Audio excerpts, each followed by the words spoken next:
আল্লাহ তুমি আমার বাবাকে জান্নাত দান করো, আমিন। দাঁড়াও বাবা, দাঁড়াও, আমার জন্য একটু দোয়া করে যাও। আমার সন্তানকে বলবে আমার জন্য যেন দোয়া করে যায়। ভাই, তোমার কবরে এত শান্তি কেন, আর আমার কবর এত অন্ধকার কেন? ভাই, এগুলো সব আপনার নিজের হাতের কামাই। আপনার মনে আছে আপনি দুনিয়াতে কি করতেন? শোনো বাবা, অনেক পড়ালেখা করে বড় ইঞ্জিনিয়ার হতে হবে আর অনেক টাকা কামাতে হবে।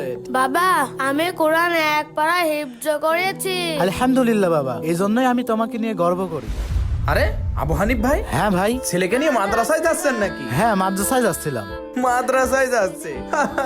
এখন কেউ বাচ্চাদেরকে মাদ্রাসায় পড়ায়? ইঞ্জিনিয়ার পড়াচ্ছি ছেলেকে, অনেক টাকা কামাবো। কি বলিস? ঠিক বলেছো বাবা। মাদ্রাসায় পড়ালে হবে ইমাম, আর ইমামের বেতন 3000 টাকা, আর আমার ছেলে মাসে 1 লাখ টাকা ইনকাম করবে।